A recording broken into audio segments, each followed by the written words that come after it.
And I looked, and behold, a pale horse, and his name that sat upon him was Death, and hell followed with him, and power was given unto them over the fourth part of the earth, to kill with sword, and with hunger, and with the beasts of the earth. Book of Revelation, chapter 6, verse 8. There have been many related sequential coincidences all throughout my life, incidents that by themselves would have led nowhere.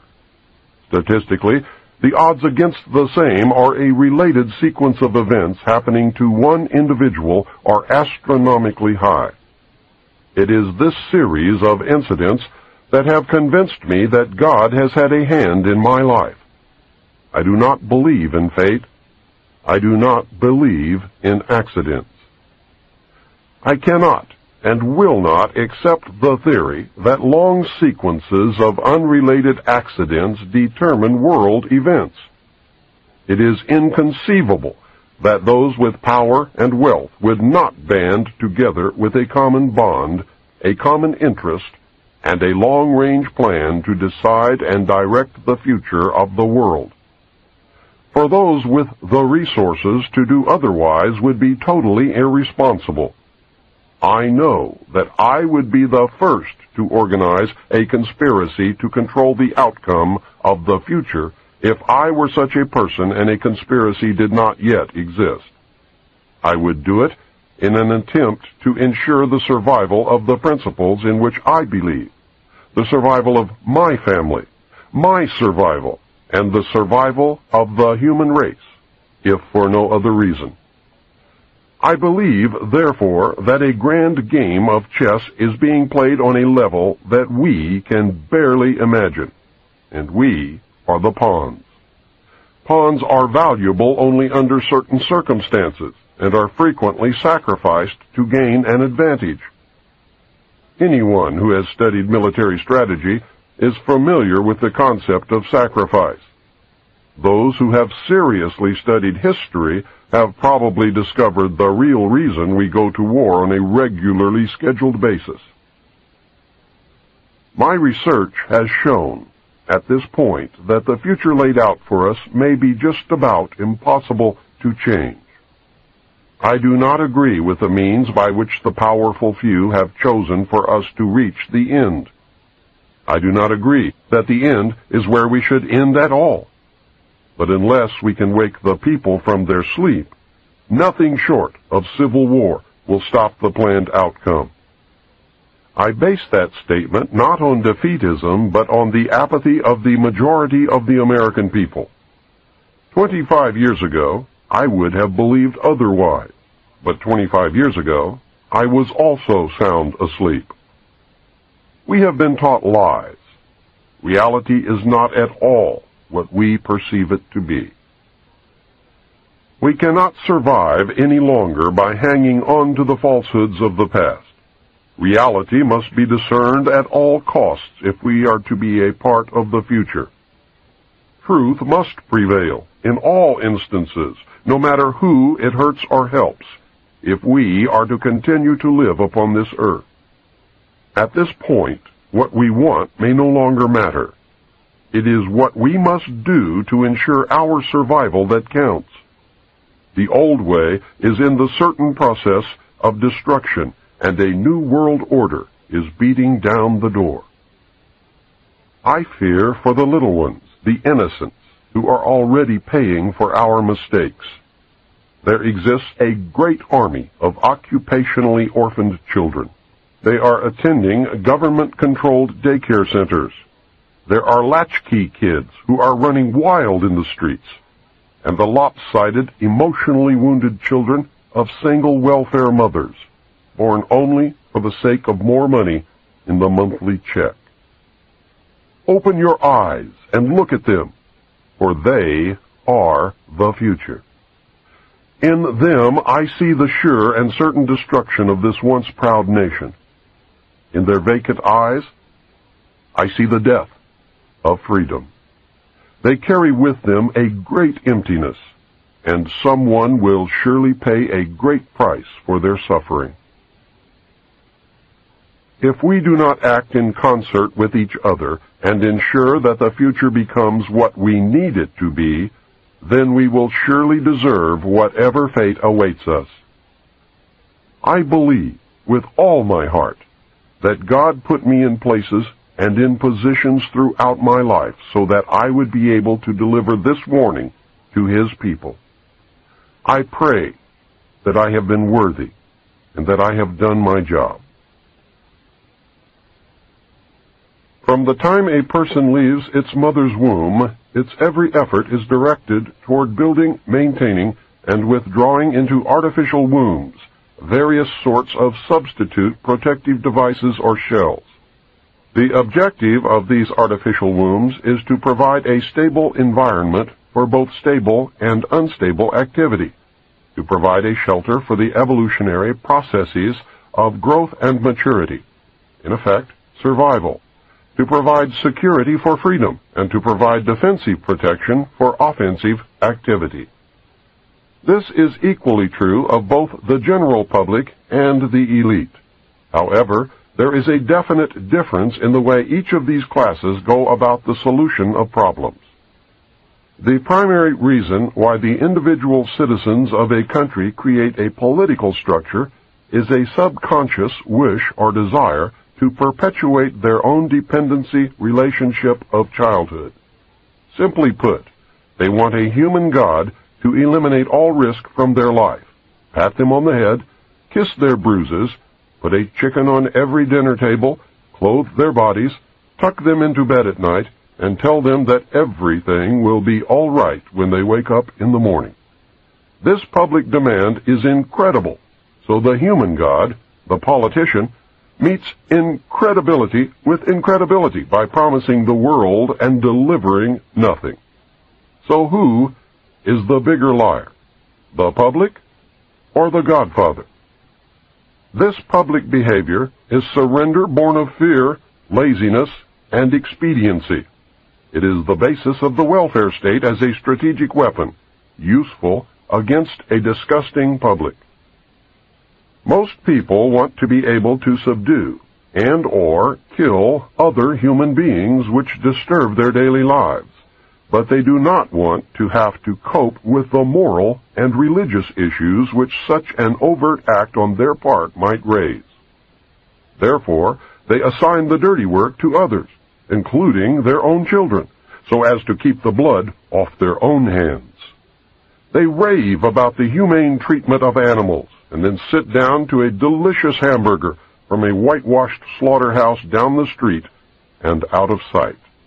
But even more hypocritical, they pay taxes to finance a professional association of hitmen, collectively called politicians, and then complain about corruption in government. Again, most people want to be free to do things, but they are afraid to fail.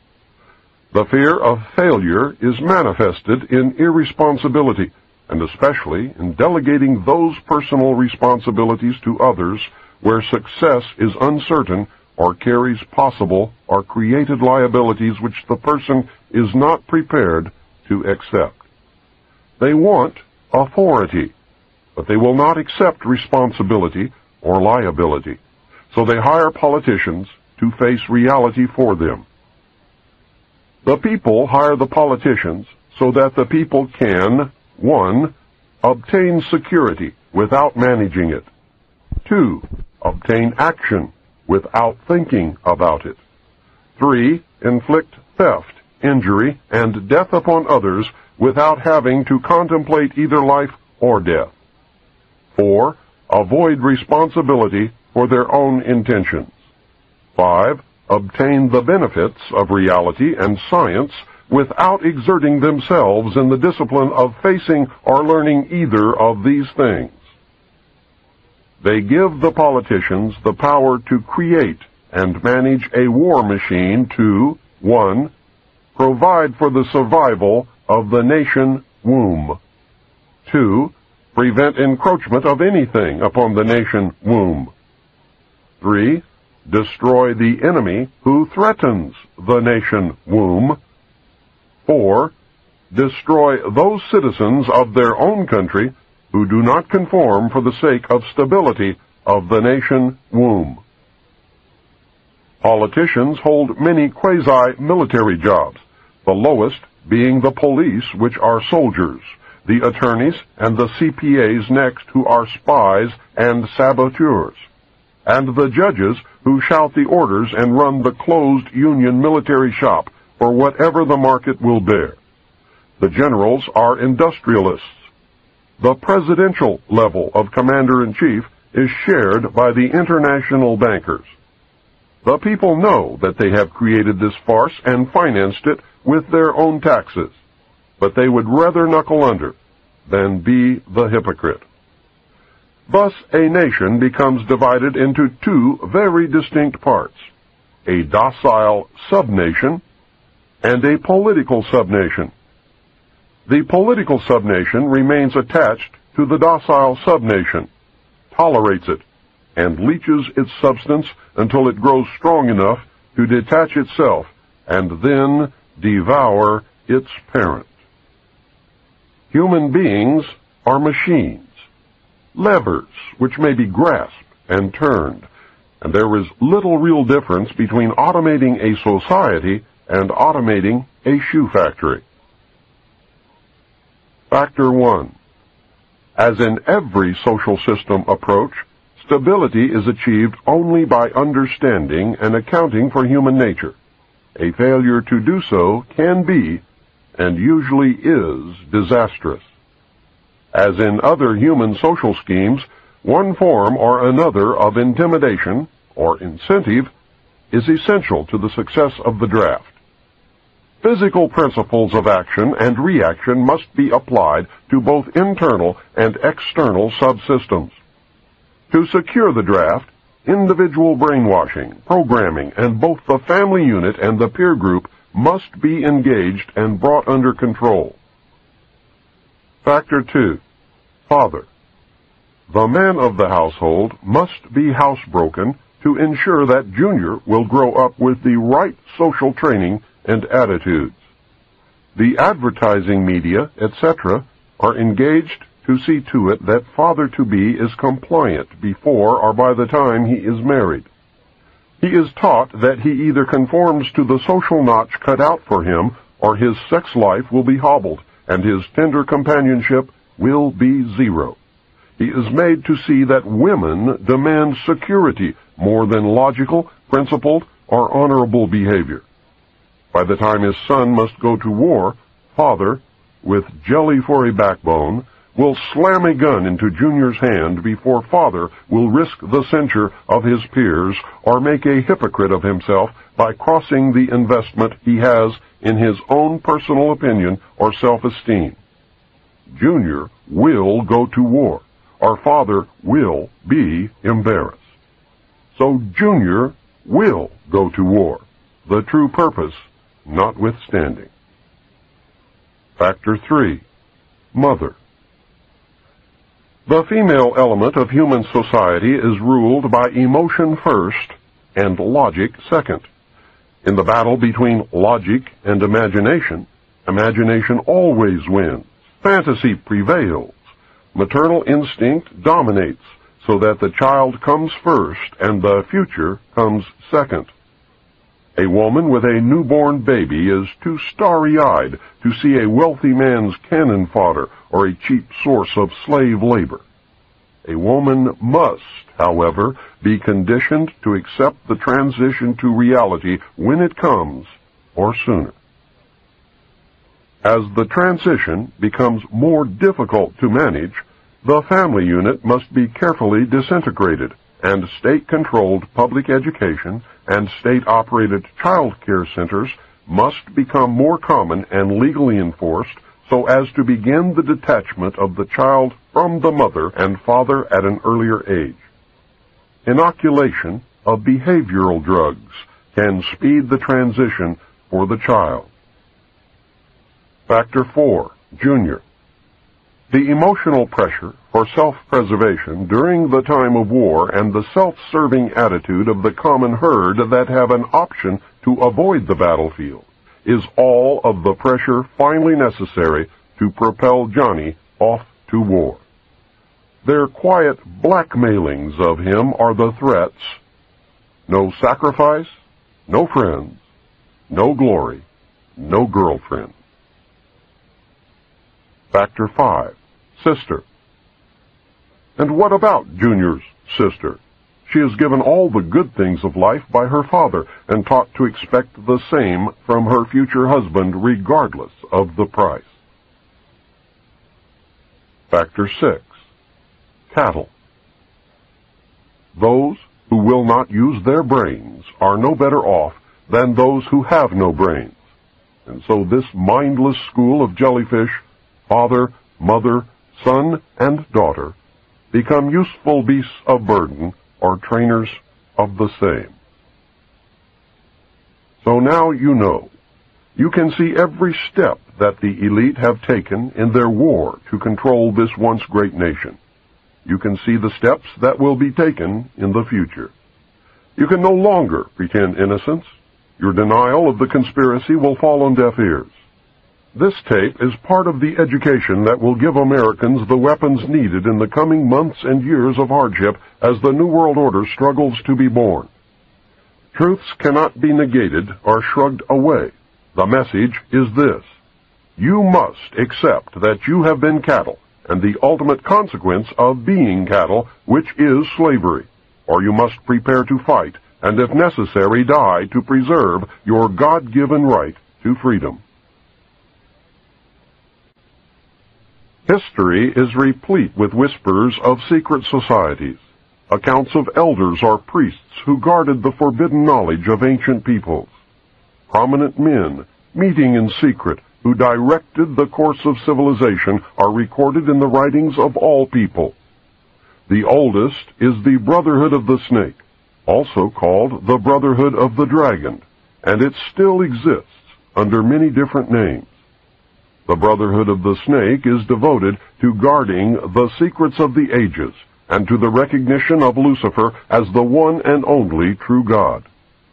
If you do not believe in God, Lucifer, or Satan, you must understand that there are great masses of people who do. I do not believe in racism, but millions do, and their beliefs and actions based upon those beliefs will affect me. It is clear that religion has always played a significant role in the course of these organizations. Communication with a higher source, often divine, is a familiar claim in all but a few. The secrets of these groups are thought to be so profound that only a chosen, well-educated few are able to understand and use them. These men use their special knowledge for the benefit of all mankind.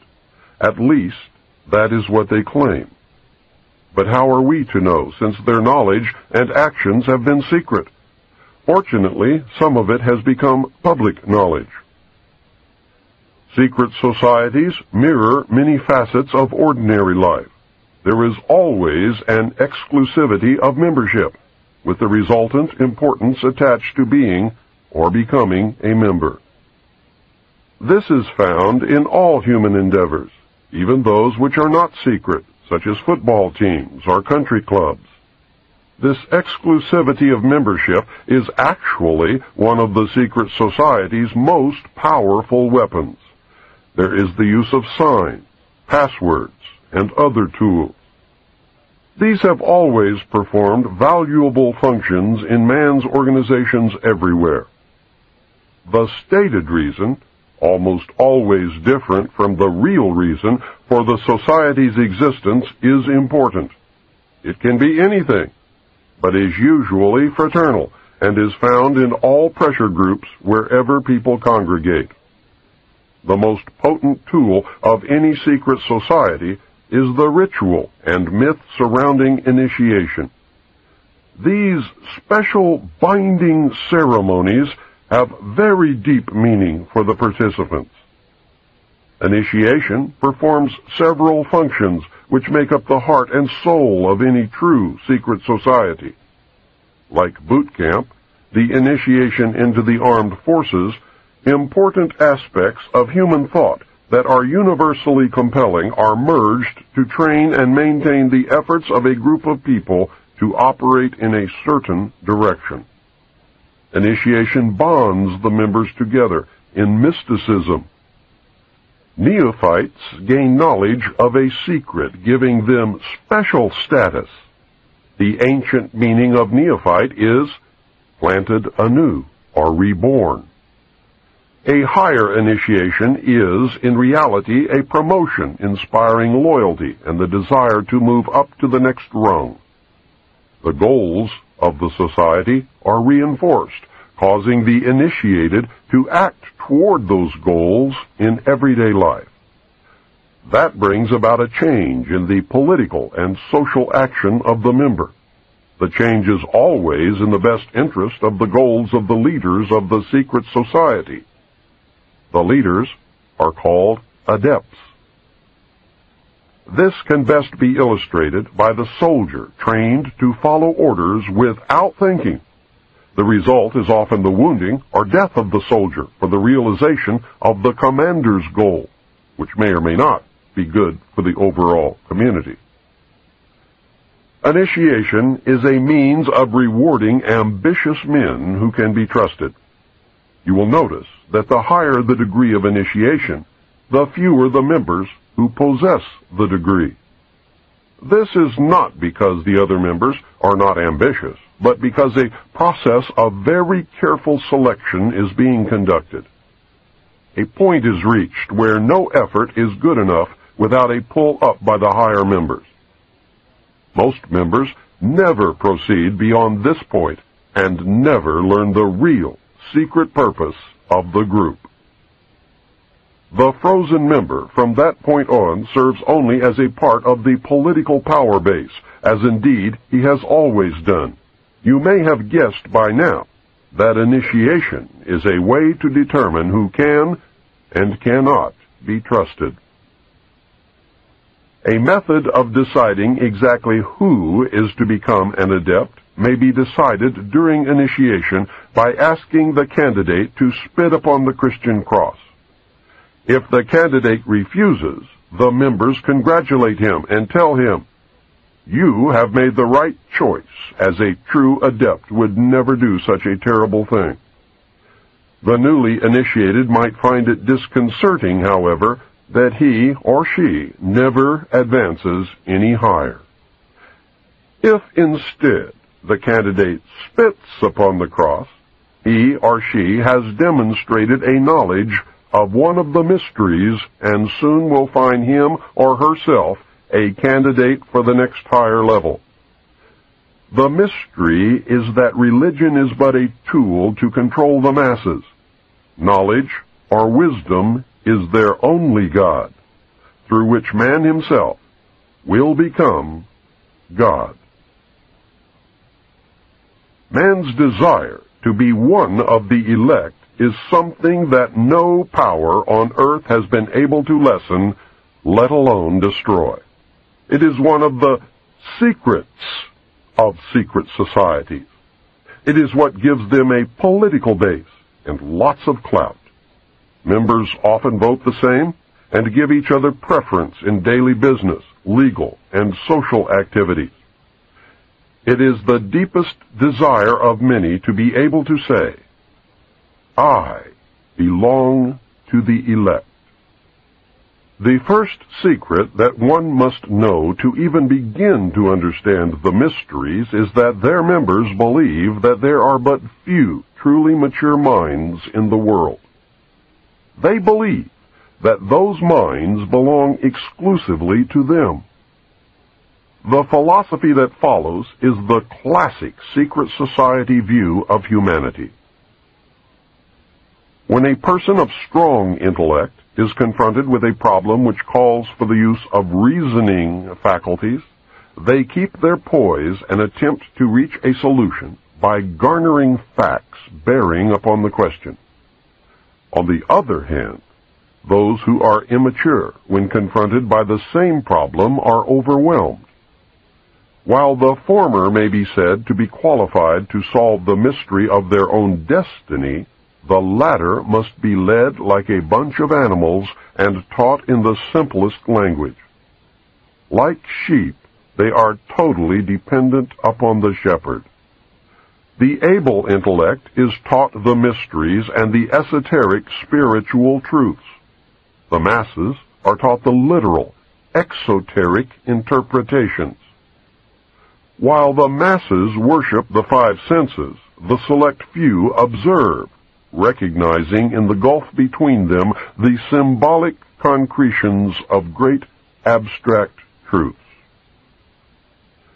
The elect are given knowledge of the mysteries and are illumined, and are thus known as the Illuminati, or the illuminated ones, the guardians of the secrets of the ages. Three early secret societies that can be directly connected to a modern descendant are the cults of Roshaniya, Mithras, and their counterpart, the Builders. They have many things in common with the Freemasons of today, as well as with many other branches of the Illuminati. For instance, common to the Brotherhood are the symbolic rebirth into a new life without going through the portal of death during initiation, reference to the lion, and the grip of the lion's paw in the Master Mason's degree. The 3 degrees, which is the same as the ancient Masonic rites before the many other degrees were added, the ladder of 7 rungs, men only, and the all-seeing eye. Of special interest is the powerful society in Afghanistan in ancient times called the Roshaniya, Illuminated Ones. There are actually references to this mystical cult going back through history to the House of Wisdom at Cairo. The major tenets of this cult were the abolition of private property, the elimination of religion, the elimination of nation-states, the belief that illumination emanated from the Supreme Being who desired a class of perfect men and women to carry out the organization and direction of the world. Belief in a plan to reshape the social system of the world by first taking control of individual countries one by one, and the belief that after reaching the 4th degree, one could communicate directly with the unknown supervisors who had imparted knowledge to initiates throughout the ages. Wise men will again recognize the Brotherhood. Can you hear the echo of the Nazi Party, the Communist Party, the extreme right and the extreme left? The important fact to remember is that the leaders of both the right and the left are a small, hard core of men who have been and still are Illuminists or members of the Brotherhood. They may have been or may be members of the Christian or Jewish religions, but that is only to further their own ends. They are, and always have been, Luciferian and internationalist. They give allegiance to no particular nation, although they have used, on occasion, nationalism to further their causes. Their only concern is to gain greater economic and political power. The ultimate objective of the leaders of both groups is identical. They are determined to win for themselves undisputed control of the wealth, natural resources, and manpower of the entire planet. They intend to turn the world into their conception of a Luciferian totalitarian socialist state. In the process, they will eliminate all Christians, Jews, and atheists. You have just learned one, but only one, of the great mysteries. I hope to show that most modern secret societies, and especially those that practice degrees of initiation, and that is the key, are really one society with one purpose. You may call them whatever you wish, the Order of the Quest, the Jason Society, the Roshaniya, the Kabbalah, the Knights Templar, the Knights of Malta, the Knights of Columbus, the Jesuits, the Masons, the ancient and mystical order of Rosicruci, the Illuminati, the Nazi Party, the Communist Party, the executive members of the Council on Foreign Relations, the Group, the Brotherhood of the Dragon, the Rosicrucians, the Royal Institute of International Affairs, the Trilateral Commission, the Bilderberg Group, the Open Friendly Secret Society of the Vatican, the Russell Trust, the Skull and Bones, the Scroll and Key, the Order. They are all the same, and all work toward the same ultimate goal, a new world order. Many of them, however, disagree on exactly who will rule this new world order, and that is what causes them to sometimes pull in opposite directions while nevertheless proceeding toward the same goal. The Trilateral Commission is an elite group of some 300 very prominent business, political, and intellectual decision-makers of Western Europe, North America, and Japan. This enterprise is a private agency that works to build up political and economic cooperation among the three regions. Its grand design, which it no longer hides, is a new world order. A key to the danger presented by the Trilateral Commission is its seminal piece, written for them by Harvard professor Samuel P. Huntington in the mid-'70s. In the paper, Professor Huntington recommended that democracy and economic development be discarded as outdated ideas. He wrote the following as co-author of the book Crises in Democracy. We have come to recognize that there are potential desirable limits to economic growth. There are also potentially desirable limits to the indefinite extension of political democracy. A government which lacks authority will have little ability short of cataclysmic crises to impose on its people the sacrifices which may be necessary. Look at the Council on Foreign Relations. Many members, in fact the majority, never serve on the executive committees. They never go through any initiation of any kind. They are, in fact, the power base, and are used to gain a consensus of opinion. The majority are not really members, but are made to feel as if they are. In reality, they are being used, and are unwilling or unable to understand. The Executive Committee is an inner core of intimate associates, members of a secret society called the Order of the Quest, also known as the Jason Society, devoted to a common purpose. The members are an outer circle on whom the inner core acts by personal persuasion, patronage, and social pressure. That is how they bought Henry Kissinger. Rockefeller gave Kissinger a grant of $50,000 in the early 50s, a fortune in those days, and made dear old Henry a member of the CFR. Anyone in the outer circle who does not toe the mark is summarily expelled, and the lesson is not lost on those who remain. Do you remember the human desire to be a member of the elect? That is the principle at work. The Council on Foreign Relations has been the foremost flank of America's foreign policy establishment for more than half a century.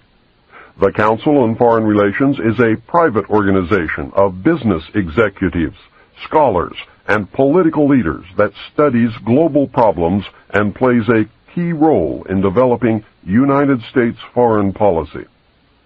The CFR is one of the most powerful semi-official groups concerned with America's role in international affairs.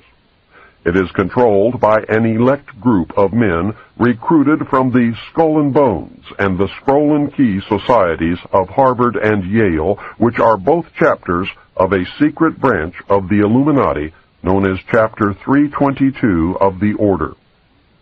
The members of the Order make up the Executive Committee of the Council on Foreign Relations after undergoing initiation into the Order of the Quest, also known as the Jason Society. The Council on Foreign Relations is an offshoot sister organization to the British Royal Institute of International Affairs. Their goal is a new world order. Although it existed as a dinner club in New York, it did not take on its present power until 1921, when it merged with the Royal Institute of International Affairs and received its financial base from J.P. Morgan, the Carnegie Endowment, the Rockefeller family, and other Wall Street banking interests. The Council on Foreign Relations controls our government. Through the years, its members have infiltrated the entire executive branch, State Department, Justice Department, Central Intelligence Agency, and the top ranks of the military. Every director of the Central Intelligence Agency has been a member of the CFR. Most presidents since Roosevelt have been members. The members of the CFR dominate ownership of the press, and most, if not all, of America's top journalists are members. The CFR does not conform to government policy. The government conforms to CFR policy. John Robeson wrote Proofs of a Conspiracy in 1798, and I believe he said it best in the following passage. Nothing is so dangerous as a mystic association, the object remaining a secret in the hands of the managers, the rest simply put a ring in their own noses, by which they may be led about at pleasure, and still panting after the secret, they are the better pleased the less they see of their way. A mystical object enables the leader to shift his ground as he pleases, and to accommodate himself to every current fashion or prejudice. This again gives him almost unlimited power, for he can make use of these prejudices to lead men by troops. He finds them already associated by their prejudices and waiting for a leader to concentrate their strength and set them in motion. And when once great bodies of men are set in motion, with a creature of their fancy for a guide, even the engineer himself cannot say, "Thus far shalt thou go, and no farther." Is the common man really as stupid as the elite seem to believe? If he is, then maybe the average citizen is better off ignorant, being manipulated this way and that whenever the elite deem it necessary. We will discover the answer very quickly when the common man finds that his e-ticket to Fantasyland has just expired. I hope I have shown you the role of secret societies and groups within the world power structure. I hope you can see how these groups gain and keep power. You should have some understanding of how, operating in secrecy and infiltrating every level of government and vital industry, including the press, the elect manipulate the people and nations of the world toward any direction desired. I hope you caught on to the fact that the secret power structure is toward a totalitarian socialist state or fascism. It is not the Nazis, as they were a product of this power structure. It is not the Jews, although some very wealthy Jews are involved. It is not the communists, as they fit the same category as the Nazis. It is not the bankers, but they do play an important role. I also hope that you are beginning to look inside yourself to see if their reality fits. Are you getting the message?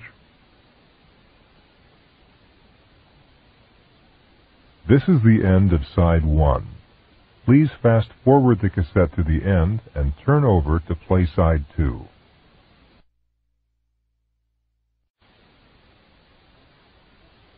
When our forefathers wrote the Constitution of these United States, they provided safeguards against despotism by providing a balance of power. The Constitution was set up to provide clear divisions of legislative, judicial, and executive powers. It was believed that this system would ensure that if one branch got out of hand, the other two would act to keep the one in check. This balance of power was predicated upon the assumption that none of the three branches could or would infringe upon the power of the others. The Constitution is clear on the functions of each of the branches. The legislative will make the laws. The judicial will interpret the law. The executive will decide policy and enforce the law. This, of course, is the simplest of explanations, but this is not a textbook on government. My intent is to acquaint you with simple basics of the balance of power so that you can then understand how it has been subverted. The legislature, made up of Congress in the form of the House and Senate, is required to publish the laws that are made, and this is done in the Congressional Record and the Federal Register. Pending or past legislation can be obtained by citizens through their congressmen or from the government printing office. Citizens cannot be held responsible for the law if it is not made available to them. It is paradoxical that the government body most representative of the American citizen is the one that has been the most easily subverted. Through political action committees, payoffs, pork barrel politics, professional politicians, congressmen who are members of secret societies, and through greed and fear, our representatives and senators quit representing us long ago. Congress has tremendous powers, but fails in most cases to exercise even a token amount. How is it that our legislature has allowed and at times encouraged the executive branch to write law? You probably did not know that the President and others in the executive branch of the government can and do write law. This is done in the form of presidential executive orders, National Security Council memos, National Security Decision directives, and National Security directives. NSC memos were broad policy papers in the days after passage of the National Security Act. NSC memos became narrower and more specific over the years, and the name has varied. Under Kennedy, they were called National Security Action Memorandums. President Bush changed the name to National Security Directives. There is a tremendous difference between presidential executive orders, NSC memos, and National Security Decision directives. Presidential executive orders are listed in the Federal Register, or presidential findings which are made known to the House and Senate Intelligence Committees. The most important difference between the presidential executive orders and all of the others, no matter what they are called, is that the others do not have to be reported, reviewed, made available to anyone, or even acknowledged that they exist. There is no oversight whatsoever that could maintain a check on the legality of these national security directives. The President and others within the executive branch have used these super-secret directives to skirt the balance of power and write law without anyone's knowledge. Justification of the President's power to write law through executive orders stems from the failure of the government to rescind the declaration of martial law during the Civil War. In effect, the United States has been under martial law ever since Lincoln's administration. These NSDs are powerful, hidden, and dangerous tools. They were prolific during the Reagan administration. Over 300 were written, with no more than 50 ever leaking out to undergo public scrutiny. Yet, most Americans have never heard of these subversive weapons. They are being used to destroy our Constitution. I believe that everyone should know about this corruption of government. Congress has turned a blind eye to these abuses of executive power. At 3:30 a.m.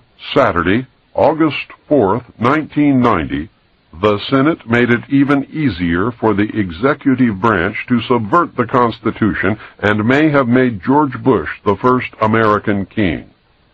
At that time, on that day, a minority of United States senators, maybe 10 at the most, passed Senate Intelligence Authorization Act for fiscal year 1991.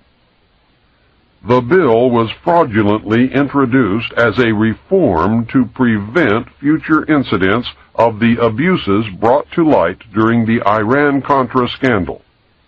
Instead of preventing future abuses, however, it virtually authorizes essentially every abuse. The bill was carefully brought to a vote by Senator Sam Nunn in the dead of night when the opposition was gone. It effectively transfers most authority over the United States government directly into the hands of the President and thus directly into the hands of the secret government. Just outside of a sleepy little town called Bluemont, Virginia, about 46 miles west of Washington, D.C., is an area of wilderness covering what has been called the toughest granite rock in the eastern United States. The area is surrounded by signs marked Restricted Area, and this installation has been declared a restricted area. Unauthorized entry is prohibited. Other signs state, all persons and vehicles entering hereon are liable to search. Photographing, making notes, drawings, maps, or graphic representations of this area or its activities is prohibited. Such material found in the possession of unauthorized persons will be confiscated. Internal Security Act of 1950.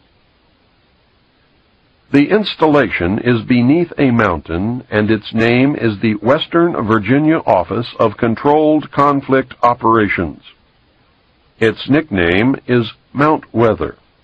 It was ordered to be built by the Federal Civil Defense Administration, which is now the Federal Preparedness Agency. Mount Weather was designed in the early 50s as part of a civil defense program to house and protect the executive branch of the federal government. The official name was the Continuity of Government Program. Congress has repeatedly tried to discover the real purpose of Mount Weather, but so far has been unable to find out anything about this secret installation. Retired Air Force General Leslie W. Bray, director of the Federal Preparedness Agency, told the Senate Subcommittee on Constitutional Rights in September 1975, I am not at liberty to describe precisely what is the role and the mission and the capability that we have at Mount Weather or at any other precise location.